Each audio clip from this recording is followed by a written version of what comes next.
Pues en nuestra cita abrimos este espacio que llamamos Cómo vivir mejor. Lo hacemos con el psicólogo Mateo Javier Hernández Crego. Mateo, buenos días. Muy buenos días, Manuel. Buenos días a todos nuestros oyentes. ¿Cómo estamos? ¿Estás muy bien? ¿Bien? Todo bien. Bueno, yo la un voz... poquito más abrigado porque hoy hace frío, ¿verdad? Sí. Me lo estábamos comentando. Sí, hace fresquito. Yo hoy la voz la traigo un poco más, no sé si como constipada, un poco acatarrado, pero bueno, aquí estamos, resistiendo el temporal. Estás manteniendo el tipo y haciendo un esfuerzo para estar con nosotros y con todos los oyentes, los numerosos seguidores de este espacio. Hoy nos propones hablar, Mateo, de la depresión estacional. ¿Qué es la depresión estacional? Bueno, pues hoy vamos a tocar este tema de la depresión estacional porque es un asunto que motiva a bastantes consultas en esta época. Cuando ya va entrando, digamos, el otoño, ¿verdad? Que ya finaliza la época como de buen tiempo. Venimos de vivir toda la primavera, desde abril, mayo, venimos de vivir todo el verano, la época de calor, los días son largos, parece que nuestro ánimo está elevado, está arriba. Pero cuando llega el otoño, cuando llegan los fríos del invierno, se suele observar, sobre todo en algunas personas, en las personas que son más sensibles quizá a esos cambios ambientales, un cierto decaimiento anímico, ¿no? Es como que entra eso que llamamos la depresión estacionaria. ¿Y qué es la depresión estacionaria? Pues es un trastorno afectivo estacional, es decir, sería una depresión o un decaimiento relacionado con los cambios de estación y además específicamente relacionado con eso. No vale que entonces tu decaimiento responda a otra circunstancia que ha habido en tu vida. Para que sea depresión estacionaria, tenemos que ver que ha habido unos síntomas de deterioro de ánimo significativos que se deben prioritariamente o presumiblemente al cambio de estación y que además esta depresión tiende a repetirse cíclicamente cada año. Lo curioso de este cuadro es que comienza y finaliza aproximadamente en la misma época del año, coincidiendo siempre con los cambios de estación, ¿no? O bien con el solsticio de verano o de invierno, o bien con los equinoccios de primavera y de otoño. La mayor parte de las personas que tienen este trastorno afectivo estacional, pues comienzan sus síntomas en otoño y continúan durante los meses de invierno. Esto es lo más frecuente o lo más típico. Con menor frecuencia, este trastorno también puede aparecer en la primavera o en el comienzo del verano. Hay personas que van un poco al contrario, que entonces son sensibles a que entre las condiciones climatológicas del verano. En cualquiera de los casos, los síntomas pueden ser leves al principio y agravarse a medida que avanza la estación. ¿Y cómo lo podemos detectar? ¿Cuáles son los síntomas? Bueno, pues mira, Manuel, hay varios indicadores que nos pueden alertar en torno a un decaimiento estacional. Por ejemplo, si notas que tu energía se reduce y que entonces te sientes un poco de mal humor o con un humor o un estado de ánimo diferente a lo que suele ser habitual en ti. O, por ejemplo, otros síntomas y otros signos son sentirse deprimido gran parte del día y casi todos los días. No basta con que una mañana te levantes un poco más triste, sino que ves que encadenas una serie de días donde te estás sintiendo realmente mal, ¿no? Notas también a lo mejor que vas perdiendo el interés en actividades que anteriormente sí disfrutabas y ahora parece que eso ya te causa menos placer, eso se llama anedonia. O notas, por ejemplo, tener menos energía, que necesitas más estar tumbado en la cama o tumbado en el sofá porque tu cuerpo no te responde tanto. O tener dificultades para conciliar el sueño, sufrir insomnio. Sufrir también alteraciones en el peso, en tener cambios en el peso, es decir, porque a lo mejor o pierdes peso o lo ganas, sales de lo que es tu peso habitual, o cambia el apetito, o a lo mejor te sientes perezoso, perezosa o inquieto, un poquito irascible, irritable. Tener dificultades para concentrarnos, notar que nos cuesta retener la mente o la memoria o la atención, todos estos son síntomas. En los casos más graves puede aparecer incluso sentimientos de cierta desesperanza. Es como que entonces ya no encuentro paz en mi interior o nada me da paz. Si yo estoy desesperanzado o me siento inútil o tengo sentimientos de culpa o pensamientos incluso recurrentes de muerte o de suicidio, entonces quizá podamos estar hablando de una depresión probablemente ligada a los cambios estacionales. Estos síntomas suelen desaparecer durante los días más soleados de la primavera y del verano. Es decir, las personas que verdaderamente tienen una depresión estacional, cuando cambia la estación, ven remitir estos síntomas de los que estamos hablando. Por eso decimos que es depresión estacionaria. Por supuesto que la manera de tratarlo es a través de la psicoterapia. A veces también podemos recurrir a cierto apoyo psiquiátrico a través de antidepresivos, pero lo suyo es tratar este problema con psicoterapia y a veces también con fototerapia, que es un tratamiento basado en la luz, en la cantidad de horas y la intensidad de la luz a la que estamos expuestos. ¿Y cuál es el origen, la causa de este trastorno? Pues la verdad, Manuel, es que todavía se desconoce la causa específica de este tipo de trastorno afectivo estacional. Incluso se discute, también debo decir que en la ciencia los autores discuten si verdaderamente es una enfermedad como tal, es decir, si es una entidad nosológica independiente o si más bien es una depresión encubierta y achacada a cambios de estación. Sea como fuere, desde el punto de vista de la práctica, lo que sí observamos es que en este momento del año hay un repunte de las consultas por causas depresivas o por sintomatología más o menos depresiva y el paciente te dice, no, es que a mí este cambio de estación me está afectando mucho y luego cuando llega la primavera o el verano yo no soy así. Entonces por eso hablamos de esto. Pero como te digo, desconocemos cuál es la causa específica de este tipo de trastorno. Sí que hay varias hipótesis. Por ejemplo, tenemos la hipótesis del reloj biológico, o que también se conoce como hipótesis del ritmo circadiano.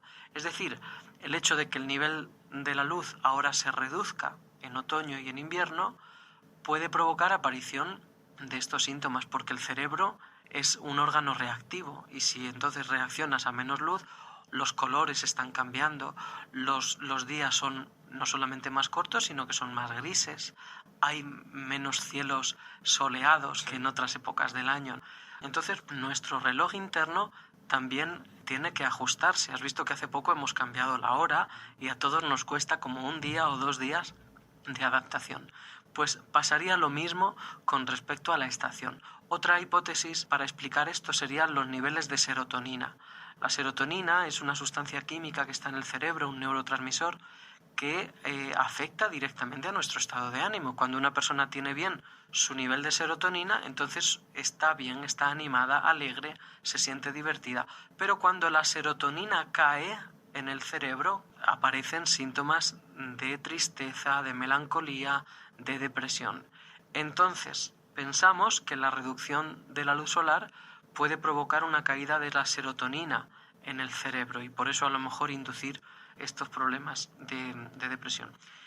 Y lo mismo pasaría con la melatonina. Es otro neurotransmisor, otra hormona que nos ayuda al equilibrio en el cuerpo y en el ritmo, en concreto en el ritmo de vigilia y de sueño. Los patrones de sueño se podrían ver también alterados precisamente por la oscilación de esa sustancia en el cerebro. También es verdad que hablamos de factores de riesgo. Por ejemplo, se sabe que este diagnóstico, este trastorno, está diagnosticado con mayor frecuencia en mujeres que en hombres. Afecta más a las mujeres que a los hombres. Y además afecta más a los adultos jóvenes que a los adultos mayores. Las personas mayores son más resistentes a este tipo de cambios. A los jóvenes nos afecta más. ¿O se adaptan mejor? O se adaptan mejor, exactamente. Otros factores también que pueden aumentar el riesgo de padecer este trastorno son, por ejemplo, pues los antecedentes familiares, o sea, que tú tengas en la familia pues alguna persona que tiende un poquito a la melancolía, a la depresión, Entonces ahí tendrías más probabilidades de tener esos factores consanguíneos o de vivir esos síntomas. Otro factor de riesgo, pues que hayas tenido ya antes algún cuadro depresivo o algún cuadro bipolar, entonces si tienes alguno de esos trastornos, siempre vas a ser más sensible a cualquier cosa que ocurra en tu ambiente y entonces es más fácil que caigas en este tipo de síntomas. Y fíjate también qué cosa más curiosa. Un factor de riesgo es si vives lejos del Ecuador. Cuanto más te separas del ecuador, es decir, cuanto más vas hacia arriba o hacia abajo, hacia los polos del planeta, el polo norte o el polo sur, cuanto más te acercas a esas latitudes, este trastorno afectivo estacional parece ser más frecuente entre personas que viven bien más al norte o bien más al sur. Esto también está directamente relacionado con la cantidad de luz solar.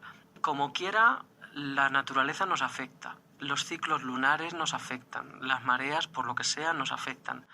La incipiente psiquiatría o psicología de la Edad Media ya hablaba de los lunáticos para referirse a las personas que eran afectadas por los ciclos lunares. Cuando llega la luna llena, por ejemplo, que parece que las hormonas se activan en mucha gente, pues sí, señores, la naturaleza nos afecta. Es importante también, ya para terminar este tema, evitar las complicaciones a las que nos puede llevar este problema, porque claro, estos síntomas de los que estamos hablando deben tomarse en serio. Igual que sucede con otras enfermedades o con otros tipos de depresión, este trastorno afectivo estacional puede empeorar y dar lugar a problemas mayores si no se trata. Estos problemas mayores pueden ser, por ejemplo, que entonces entres en un retraimiento social y entonces te aíslas porque como estás un poquito depre, se dice, ¿no? Pues tu aislamiento todavía te agrava más los síntomas. Entonces conviene evitar ese retraimiento social. O, por ejemplo, puede dar lugar a problemas más severos en la escuela o en el trabajo. Si no tratas adecuadamente una depresión, es obvio que vas a empeorar y mucho en el trabajo. Puede dar lugar también a un consumo de sustancias, a un abuso de las sustancias. Por no haber sabido enfrentarte a lo que estaba pasando en tu interior, ahora te has ido a refugiar en sustancias. O puede darte también lugar a otros trastornos de la salud mental, como por ejemplo la ansiedad, trastornos de la alimentación, problemas ya más grandes del sueño, etc. Es decir, se pueden agravar las cosas a nivel de salud mental. Y por supuesto, se puede también generar una mayor tendencia a los pensamientos o a las conductas suicidas.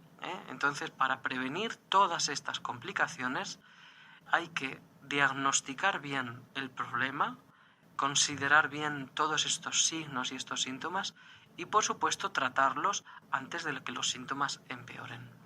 Y por tanto, ¿qué es el objetivo de este espacio? ¿Cómo podemos superar este problema de depresión y vivir mejor? Bueno, pues como siempre, Manuel, 3 consejos sencillos, simples, eficaces, pero que son de aplicación. Quien los practica encuentra mejorías. Sí.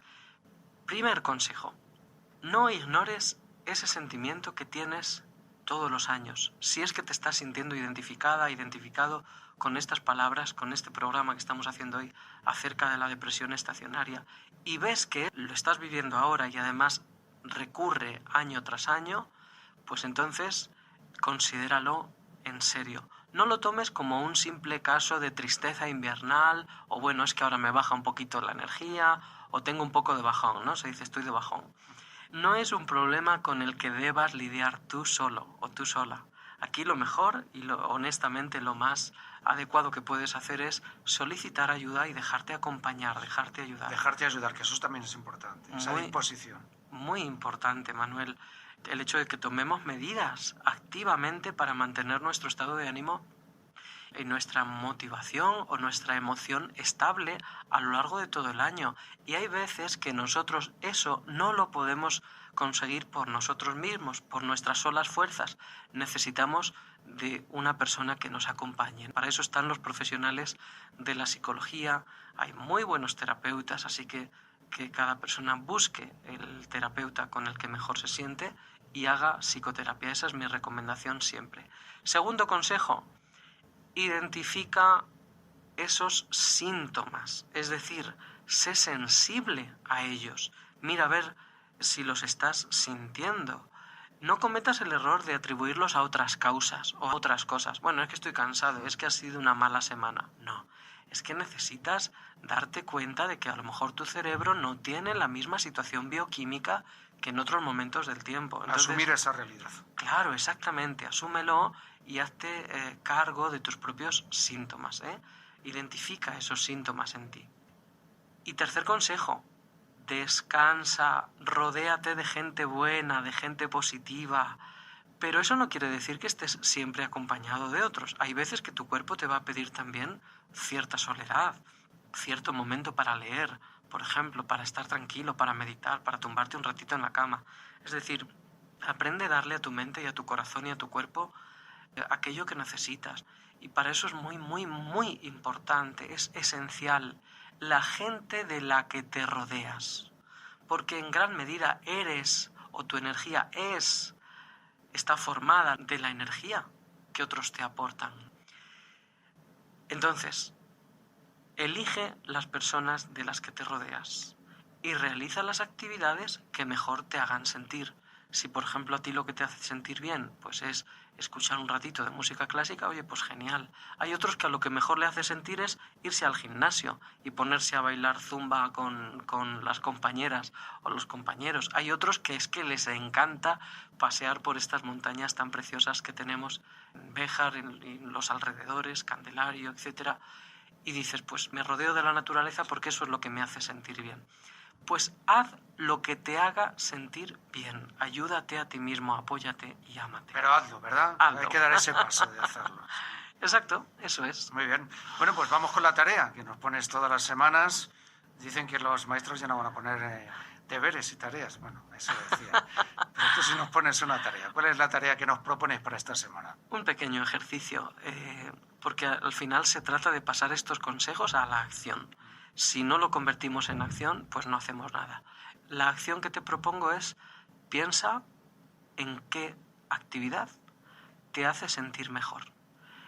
Aquella cosa que cambia tu energía. Aquello que cuando lo haces dices, ¡jo, qué bien me sienta hacer esto!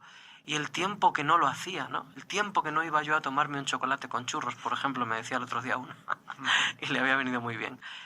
Piensa en algo, lo que mejor te haga sentir. Y entonces, esta misma tarde, sin más dilación, hazlo.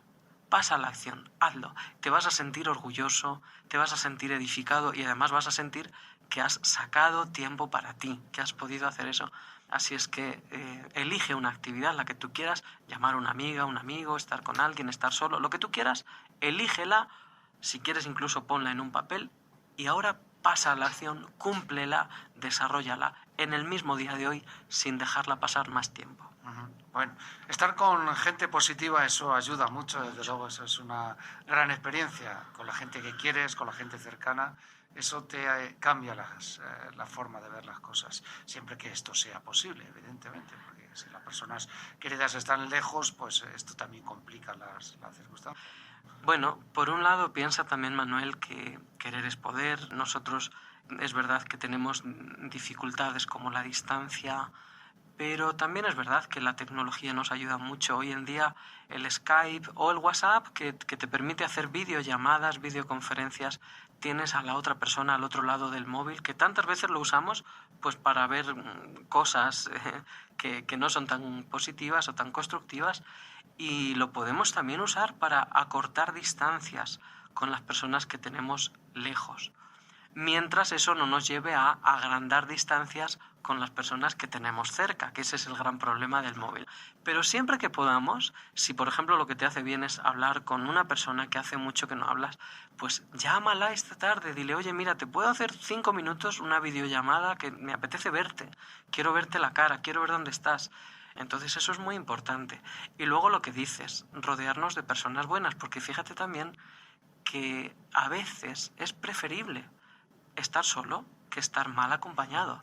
Es preferible decir, mira, me quedo en casa porque sé que si voy con esta persona me va a dar un café o me va a dar una tarde que me voy a venir a casa con los pies fríos y la cabeza caliente. Entonces, hay que saber discernir, hay que saber elegir la compañía de la que nos rodeamos. Por supuesto que sí. Mateo, muchas gracias por estar con nosotros una semana más y hasta la próxima. Muy bien, gracias, Manuel. Hasta la próxima semana.